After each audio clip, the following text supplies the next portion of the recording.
मैं साइली कदम आज आपके सामने बास्केटबॉल के रूल्स बताने जा रही हूँ। रूल्स के साथ साथ फाउल्स, वायलेशंस तथा गेम कैसे खेला जाता है वो भी मैं बताऊंगी। तो चलिए, इस वीडियो को मैंने तीन पार्ट्स में डिवाइड किया है। तो पहला है बेसिक रूल्स, दूसरा है फाउल्स और थर्ड है वायलेशंस। बेसिक रूल्स में बहुत सारी चीजें होंगी जो हर इंसान को खेलते समय फॉलो करनी पड़ेगी। तो देखते हैं बेसिक रूल्स। तो बेसिकली बास्केटबॉल दो टीम्स में खेला जाता है। हर टीम में 12 लोग होते हैं और खेलते समय कोर्ट में सिर्फ 5 लोग होते हैं। मतलब इस तरह से पूरे कोर्ट में खेलते समय दो दो टीम के 5-5 सदस्य होते हैं। टारगेट बहुत ही सिंपल होता है। आपके टीम को दूसरे टीम के बास्केट में जाके स्कोर करना पड़ता है और जिसका स्कोर सबसे ज्यादा होता है वो विनर डिक्लेयर किया जाता है। तो बेसिकली ये गेम 4 क्वार्टर्स में खेला जाता है। NDA that is national basketball association के अनुसार ये 4 क्वार्टर्स में होता है, जिसका हर क्वार्टर 12 मिनट का होता है और इस तरह से पूरा गेम 48 मिनट में हो जाता है। लेकिन इंडिया या फिर बाकी कंट्रीज में टाइम लिमिट डिफर कर सकता है। तो इसी प्रकार कॉलेज मैचेस या स्कूल मैचेस में क्वार्टर्स 10-10 मिनट या 8-8 मिनट के भी हो सकते हैं। आपको दिखाया कि बास्केटबॉल का जो कोर्ट होता है वो रेक्टेंगुलर शेप का होता है और उसके जो डायमेंशंस है वो 15x3 होते हैं।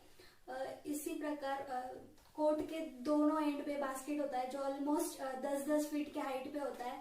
वो कोर्ट इक्वल पार्ट्स में डिवाइड किया जाता है। वो जो जिस लाइन से डिवाइड करते हैं उसको बोलते हैं सेंट्रल लाइन, और कोर्ट्स जो डिवाइड होने के बाद बोलते हैं हाफ कोर्ट, जो हर टीम को एक एक मिलता है। उसके बाद आता है 3 पॉइंटर लाइन। अगर शूटर शूट करते समय अगर 3 पॉइंटर लाइन के पीछे हो और उस समय उसने शूट किया तो उसको 3 पॉइंट्स मिलते हैं। लेकिन अगर उसका प्लेयर 3 पॉइंटर लाइन पे पड़ गया या फिर उसने शूट करते समय 3 पॉइंटर लाइन को क्रॉस किया तो उसे मिलते हैं 2 पॉइंट्स। आगे चलने के बाद देखते हैं, जैसे मैंने आपको डायग्राम में दिखाया कि 3 पॉइंटर के लाइन के आगे होता है एक शेडेड रीजन जिसको पेंट बोलते हैं। पेंट के एंड पे होता है free throw line. Free throw उनको मिलता है जब कोई उन पे फाउल करता है या फिर वो किसी और पे फाउल करता है। हर फ्री थ्रो का एक एक पॉइंट मिलता है। ये सब हुआ फ्री थ्रो के बारे में। अब हम देखते हैं जो 5 लोग कोर्ट के अंदर खेल रहे हैं उनकी 5 अलग अलग पोजीशंस क्या है। तो पहली है point guard. Point guard team का वो इंसान होता है जो सबसे छोटा होता है और उसकी ड्रिबलिंग तथा पासिंग स्किल बहुत ही अल्टीमेट होती है। दूसरा है शूटिंग गार्ड, तीसरा है पावर गार्ड, चौथा है स्मॉल गार्ड और पांचवा है सेंटर। तो जिस प्रकार पोजीशंस इंक्रीज होती है उसी प्रकार उनके स्किल्स डिफर करते हैं और हाइट इंक्रीज होती है। तो फिर एट लास्ट सेंटर पे जो इंसान होता है उसकी हाइट सबसे लंबी होती है और उसका काम होता है रिबाउंड निकालना, पेंट एरिया में जाके थ्रो करना या फिर शूट करना और अपोजिशन टीम वालों का शूट ब्लॉक करना। ये हुआ पोजीशंस के बारे में। अब हम देखते हैं कि जो प्लेयर खेल रहा है उसके पास बॉल है तो उसके पास कैसे ऑप्शंस है। पहला है वो ड्रिबल करके आगे बढ़े, दूसरा है वो बॉल किसी और के पास दे दे और चौथा है शूट कर दे। अब हम देखेंगे फाउल्स के बारे में। बेसिकली हर एक प्लेयर एक पूरे गेम में सिर्फ 5 बार फाउल कर सकता है और अगर उसने 5 से ज्यादा फाउल किए तो उसको गेम से निकाला जाता है और फिर वो बाद में गेम में नहीं आ सकता। उसी प्रकार पूरी टीम को एक गेम में सिर्फ 5 बार फाउल अलाउड होते हैं। अगर उससे ज्यादा फाउल उन्होंने किए तो अपोजिशन वालों को फ्री थ्रो मिलता है। अब हम देखते हैं फाउल्स के क्या क्या प्रकार है। पहला है पर्सनल फाउल। जैसे बाकी गेम्स में होता है कि हम अपोजिशन टीम वालों के प्लेयर्स को धक्का नहीं दे सकते, मार नहीं सकते, उसी तरह बास्केटबॉल में भी है। हम अपोजिशन टीम को धक्का नहीं दे सकते या फिर मार भी नहीं सकते। अगर हमने ऐसा किया तो हमारे अंडर एक पर्सनल फाउल जमा हो जाता है।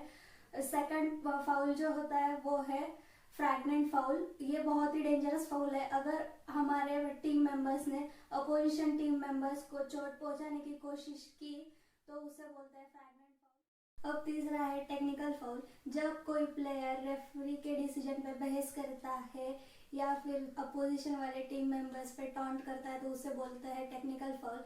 जब कोई रेफरी किसी प्लेयर के नाम 2 टेक्निकल फाउल्स लिख देता है तो वो प्लेयर टीम से निकाला जाता है और पूरे गेम में वो अंदर नहीं आ सकता। चौथा है शूटिंग फाउल। जब कोई शूटर शूट कर रहा होता है और तब डिफेंडर का काम होता है कि वो उछलकर बॉल को हाथ से मारे, लेकिन ऐसे करते समय अगर उसका हाथ शूटर को टच करता है तो उसे शूटिंग फाउल बोलते हैं।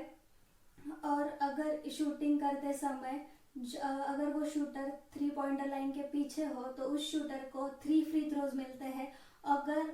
लेकिन अगर वो 3 पॉइंटर लाइन क्रॉस कर चुका हो तो उसे 2 फ्री थ्रोज मिलते हैं। ये हुआ फाउल्स के बारे में। अब हम देखेंगे वॉयलेशंस के बारे में। तो पहला वॉयलेशन है वॉकिंग या ट्रैवलिंग वॉयलेशन। जब हम बॉल के साथ है तो प्लेयर को ड्रिबल करना बहुत ही ज़रूरी है। अगर वो ड्रिबल ना करते हुए आगे बढ़ता है तो उसका वॉकिंग वॉयलेशन में काउंट होता है। इसी प्रकार अगर लेअप करते समय भी वो सिर्फ 2 स्टेप्स ले सकता है, वो लीगल काउंट होते हैं। अगर उसने 2 से ज़्यादा स्टेप्स लिए तो वो इलीगल काउंट होते हैं और वो भी ट्रैवलिंग या वॉकिंग वॉयलेशन के अंडर आता है। दूसरा वॉयलेशन है कैरिंग वॉयलेशन। अगर प्लेयर ड्रिबलिंग करते समय उसने बॉल को हाथ में पकड़ लिया ड्रिबल ना करते हुए तो वो कैरिंग वॉयलेशन में आता है। अब तीसरा है डबल ड्रिबल वॉयलेशन। अगर कोई प्लेयर दोनों हाथ से ड्रिबल कर रहा है तो वो डबल ड्रिबल वॉयलेशन के अंडर आता है। और उसी प्रकार अगर वो प्लेयर ड्रिबल करते समय किसी एक जगह पे आके रुक गया और फिर वो कंफ्यूज हो गया कि बॉल को शूट करना है या पास करना है, तब भी वो डबल ड्रिबल वॉयलेशन के अंडर ही आता है। ये सब हुए वॉयलेशंस। अब हम टाइम डिपेंडेंट वॉयलेशंस के बारे में बात करेंगे। उसमें से पहला है 8 सेकेंड वॉयलेशन। तो अगर कोई प्लेयर उसके साइड से बॉल लेके निकलता है तो सिर्फ उसके पास 8 सेकेंड होते हैं कि वो हाफ कोर्ट लाइन क्रॉस करे। अगर उसने 8 सेकेंड से ज़्यादा टाइम लिया तो वो 8 सेकेंड वॉयलेशन के अंडर आता है। टाइम डिपेंडेंट वॉयलेशन है बैकवर्ड वॉयलेशन। अगर किसी प्लेयर ने अपनी हाफ कोर्ट लाइन क्रॉस की है तो वो फिर अपने कोर्ट में नहीं आ सकता क्योंकि उसको बैकवर्ड वॉयलेशन बोलते हैं।